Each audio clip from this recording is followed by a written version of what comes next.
آج سے 26 سال پہلے میں نے شروع کیا تھا انصاف کی تحریک۔ انصاف کی تحریک کا مطلب ہوتا ہے رول آف لا،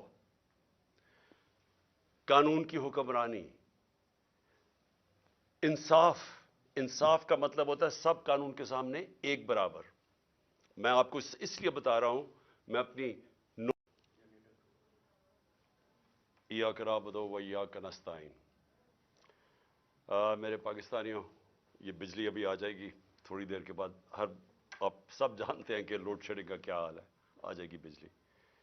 میں آج اپنی قوم کی طرف سے اپنی عدلیہ کو مبارک دینا چاہتا ہوں، اور مبارک کیا دینا چاہتا ہوں کہ جو سفر آج سے 26 سال پہلے میں نے شروع کیا تھا انصاف کی تحریک۔ انصاف کی تحریک کا مطلب ہوتا ہے رول آف لا، قانون کی حکمرانی۔ انصاف کا مطلب ہوتا ہے سب قانون کے سامنے ایک برابر۔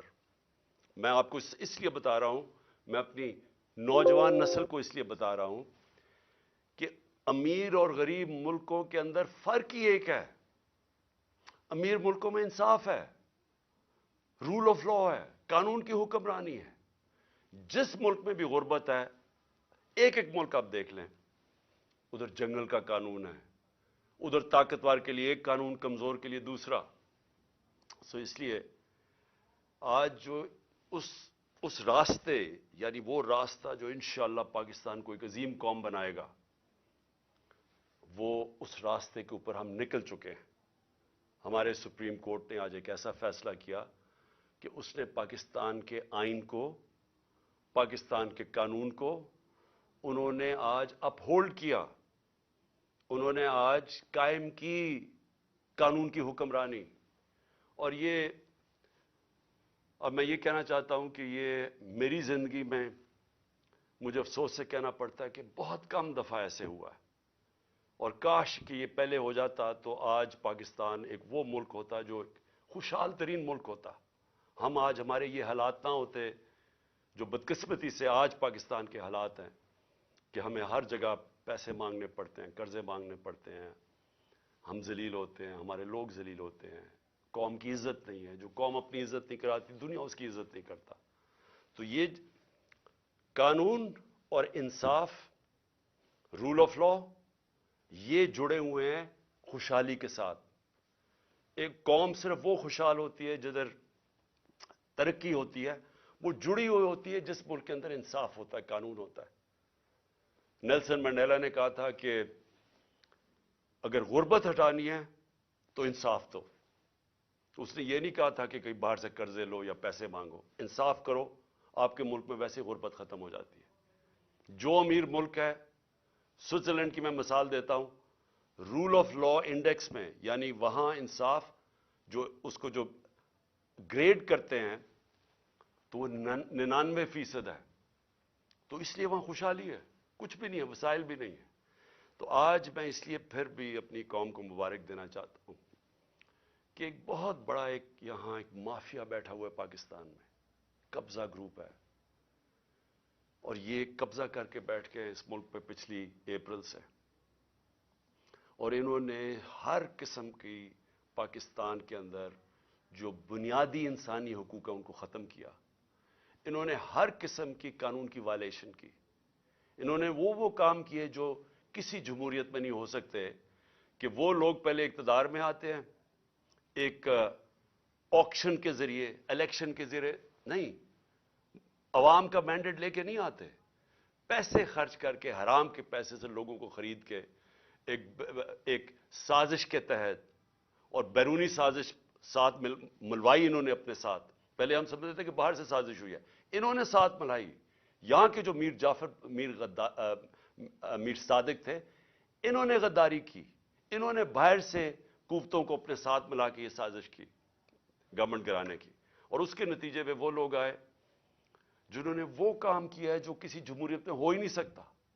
اپنے اربوں روپے، 1100 ارب روپے کے انہوں نے کیس معاف کروائے، صرف قانون بدل کے، پارلیمنٹ میں بیٹھ کے نیب کی امینڈمنٹ چینج کر کے 1100 ارب روپے کا فائدہ کروایا اپنے آپ کو۔ تو آج میں اور پھر انہوں نے پوری کوشش کی کہ کسی نہ کسی طرح یہ اقتدار میں رہیں اور ہر وہ کوشش کی کہ کسی طرح عوام کی رائے نہ آئے. جو بھی بائی الیکشن ہوئے اور اللہ کا کرم ہے کہ 30 بائی الیکشن جیتی ہے تحریک انصاف 37 بائی الیکشن میں سے جب سے ہماری گورنمنٹ گئی ہے. تو اس لیے ڈرتے ہیں الیکشن سے, اور الیکشن سے بچنے کے لیے انہوں نے ہر کوشش کی, جب اور ملے یہ اپنی کوشش کی کہ کرایہ تو جب پھر 90 دن کے اندر واضح تھا, آئین کے اندر واضح تھا کہ 90 دن سے زیادہ, جب اسمبلی ڈیزالو کی ہم نے, قربان کی اپنی دونوں اسمبلیز, تو جب یہ واضح تھا کہ 90 دن کے آگے نہیں جا سکتا الیکشن, تو انہوں نے پوری کوشش کی, گورنرز کو ساتھ ملایا, انہوں نے ہر کوشش کی کہ کسی طرح یہ الیکشن نہ ہو. اور سپریم کورٹ نے جب آج فیصلہ کیا تو میں پہلے تو سپریم کورٹ کو یہ کہنا چاہتا ہوں کہ قوم آپ کے ساتھ کھڑی ہے. قوم اس ملک میں ترسی ہوئی ہے انصاف کے لیے, رول آف لا کے لیے, اور میں آپ کو یقین دلاتا ہوں کہ یہ 99 نہیں ہے, 98-99 میں جب اس نے اسی نون لیگ نے ایک سپریم کورٹ کے چیف جسٹس کو ڈنڈوں سے اٹیک کیا اور بھگوایا وہاں سے, اور پھر پیسے دیے, وہی رفیق تاڑڑ وہ پیسے لے کے بریف کیس لے کے گیا اور کوئٹہ بینچ خریدے, اور وہ چیف جسٹس جو سب آج تک سب سجاد علی شاہ کو سمجھتے ہیں کہ وہ ایک ایماندار دیانتدار چیف جسٹس تھا, اس کو سپریم کورٹ سے انہوں نے ہٹوایا, انہوں نے جوڈیشری کو تقسیم کیا. اور آج میں یہ دیکھ رہا ہوں لا منسٹر نے جو اسٹیٹمنٹ دی ہے شرمناک ہے, پھر سے جوڈیشری کو تقسیم کرنے کی کوشش کی, جبکہ 5 ممبر بینچ نے سب نے ایک ہی چیز کہی کہ 90 دن سے آگے نہیں جا سکتا, 90 دن کے اندر الیکشن ہوں گے. 5 نے یہ کہا, اور انہوں نے 2 نے نہیں اتفاق کیا, لیکن اس چیز کے اوپر تو 5 متفق تھے کہ 90 دن کے اندر الیکشن کروانے. اور میں یہ جو لا منسٹر کی جو کوشش ہے اور نون لیگ کی ہمیشہ یہ کوشش رہی ہے کہ یہ انصاف سے بھاگتے ہیں, یہ آزاد عدلیہ کو کبھی نہیں چاہیں گے, کیونکہ یہ سارے اداروں کو کنٹرول کر کے ہی غیر قانونی چیز کر سکتے ہیں. جب تک ججز ان کے کنٹرول میں نہ ہوں, اور یہ جب ایک جج کو ٹیلی فون کر کے کہہ رہے ہیں کہ بے نظیر کو 3 سال نہیں 5 سال سزا ملنی چاہیے, یہ اس طرح کے ججز چاہتے ہیں. ان کو کبھی بھی آزاد اور کریڈیبل دیانتدار عدلیہ ان کو کبھی بھی پسند نہیں تھی. اور یہ آج حیرت یہ ہے کہ سپریم کورٹ کا فیصلہ آ گیا, لیکن ایک فضا ملک میں بنی ہوئی ہے کہ پھر بھی شاید 90 دن میں الیکشن نہ ہو. یہ اس سے کیا چیز ہمیں سمجھ آتی ہے کہ اتنا نقصان پہنچایا ہے اس مافیا نے, یہ شریف مافیا اور زرداری مافیا نے اتنا نقصان پہنچایا پاکستان کے اداروں کو کہ لوگوں کو اعتماد ہی اٹھ گیا ہے. اب سپریم کورٹ جب فیصلہ کر دے تو اس پہ گنجائش کیا رہ گئی؟ لیکن آپ تجزیہ نگار دیکھیں, سارے کہہ رہے جو ہوں گے بھی 90 دن میں الیکشن یا نہیں ہوں گے.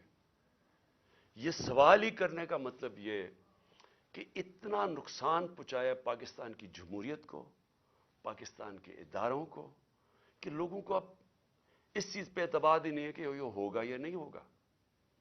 میں آج اپنی پارٹی کی طرف سے, پاکستان کی عوام کی طرف سے پھر سے اپنے سپریم کورٹ کو یہ پورا یقین دلاتا ہوں کہ ہم سب آپ کے ساتھ کھڑے ہیں.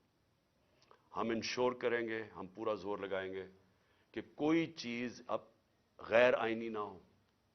کسی طرح یہ مافیا اپنے آپ کو بچانے کے لیے, پھر نہ الیکشن سے نکلنے کے لیے کوئی ایسے حربے نہ استعمال کریں جو انہوں نے 99 میں کیے تھے. آج کل سوشل میڈیا کا زمانہ ہے, دنیا بدل چکی ہے. آج جو پاکستان کا نوجوان ہے اس میں وہ شعور ہے جو کبھی پہلے نہیں تھا. جب 98-99 میں جب بھی انہوں نے سپریم کورٹ پہ حملہ کیا تھا تو اس طرح کا شعور نہیں تھا. لوگوں کے پاس ایسی یہ جو انفارمیشن کی ریولوشن آئی ہے, یہ جو موبائل فون کے ذریعے آئی ہے, یہ ایسا شعور کسی میں بھی نہیں تھا. تو وہ تھوڑی دیر کے بعد ایک دم چپ کر کے ایشو سیٹل ہو گیا. مائٹ از رائٹ ہو گئی, جو جس کی لاٹھی اس کی بھینس بن گئی. جنگل کا قانون آ گیا کہ جب آپ نے چیف جسٹس کو بھگا دیا تو سارے چپ کر کے بیٹھ گئے. آج پاکستان بدل چکا ہے. اس ملک میں ساری قوم سارے ایشو سمجھ چکی ہے. یہ جو آج آپ قوم دیکھ رہے ہیں جو 30 بائی الیکشن جتوائے اور جو ہر اوپینین پول کہتا ہے کہ قوم کیوں تحریک انصاف کے ساتھ کھڑی ہے, موبائل فونز کی وجہ سے. یہ جو آج سوشل میڈیا ہے, سوشل میڈیا نے وہ لوگوں میں ایسا شعور ہے کہ 1 گھنٹہ لگتا ہے, آپ کوئی جھوٹ بولیں 1 گھنٹے کے اندر سارا اگلا پچھلا بتا دیتے ہیں آپ کو کہ آپ نے پہلے کیا کہا تھا. اور اسی وجہ سے یہ پارٹیز نیچے گئی ہیں, جو مافیاز ہیں اس لیے ایکسپوز ہوئے ہیں لوگوں کے سامنے, کیونکہ ان کی ساری پرانی سٹیٹمنٹس تیار ہیں, لوگوں کے پاس ہے موبائل فون پہ. نہیں ہے تو سوشل میڈیا نکال لیتا ہے, اور جتنی تیز چیزیں وائرل ہوتی ہیں, اخبار تو کل نکلے گا, آج ہی ساری شام کو سب کو پتا چل جاتا ہے ایشوز کا. تو میں آج کے فیصلے کے بعد جو ہم نے جیل بھرو تحریک تھی اس کو ہم نے اب ختم کیا, اور انشاءاللہ ہفتے کو سیٹرڈے کو ہفتے کو مغرب کے بعد ہم پورا لانچ کر رہے ہیں اپنی الیکشن کیمپین. ہر ڈسٹرکٹ کے اندر میں اپنی کارکنوں کو, تحریک انصاف کے عہدیداروں کو آج بتا رہا ہوں کہ ہر ڈسٹرکٹ میں آپ نے نکلنا ہے, کارنرز میٹنگ کرنی ہے, ایک جلسہ کرنا ہے, اور ادھر میں آپ سب کو اپنی یہاں سے خطاب کروں گا. اور اس کا مقصد یہ ہوگا کہ قوم کو میں یہ بتاؤں گا کہ جس دلدل میں ہم آج پھنس گئے ہیں اس سے نکلنا کیسے آپ, تو وہ کون سے ہم نے چیزیں کرنی ہیں پاکستان کو نکالنے کے لیے. کیونکہ یہ جو بیٹھے ہیں تو اب تو سیدھا مزید اندھیرے اور دلدل میں جا رہا ہے ملک. ان کے پاس تو اب کوئی راستہ نہیں ہے. انہوں نے جو معیشت کو جدھر پہنچا دیا ہے, اب تو ان کے پاس کوئی اس کا راستہ ہی نہیں ہے. ان کا تو صرف ایک ہی راستہ ہے کہ کہیں سے قرضے لے لو, لیکن کیسے قرضے واپس کرنے ہیں ان کے پاس تو کوئی روڈ میپ نہیں ہے. اور نہ باہر کی کوئی بھی سرمایہ کار یا فورن انویسٹرز, نہ ان کا کوئی اعتماد رہ گیا ان پہ, نہ اندر سے کسی کا رہ گیا. اور وہ جو موڈیز کی لیٹسٹ ریٹنگ آئی ہے, جو کریڈٹ ایجنسی ہے جو فیصلہ کرتی ہے کہ ملک کی کتنی سکت ہے, کتنی طاقت ہے قرضے واپس کرنے کی, تو اس میں تو سب سے نیچے پاکستان اب پہنچ گیا. پاکستان کی تاریخ میں کبھی اتنا نہیں نیچے گرا. تو باہر سے نہ کسی نے کوئی پیسہ لگانا ہے پاکستان میں, نہ اندر سے. تو ان کے پاس تو اب ایک بند گلی میں پہنچ گئے ہیں, پاکستان کو پہنچا دیا ہے.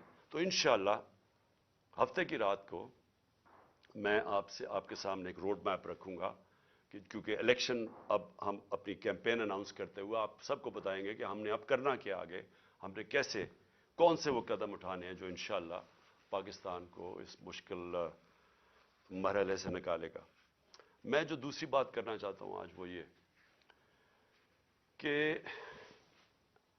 پچھلے 10 مہینے میں جس طرح کے پاکستان میں ہمارے لوگوں کی بنیادی حقوق جس طرح ان کو پامال کیا گیا, رد کیا گیا, جو ہمارے خلاف پرسیکیوشن کی گئی, انتقامی کارروائی کبھی پاکستان کی تاریخ میں ایسے نہیں ہوئی. یعنی جو انہوں نے ہمیں کرش کرنے کی کوشش کی, اور جیسے جیسے تحریک انصاف کی مقبولیت بڑھتی گئی اتنے ہی انہوں نے وہ زیادہ وہ قدم اٹھائے ہمارے خلاف ہر قسم کی, یعنی کیسز بنانا, تشدد کرنا, جو کبھی پاکستان میں کسی اپوزیشن کے اوپر اس طرح نہیں, کسی جمہوریت میں نہیں ہوا.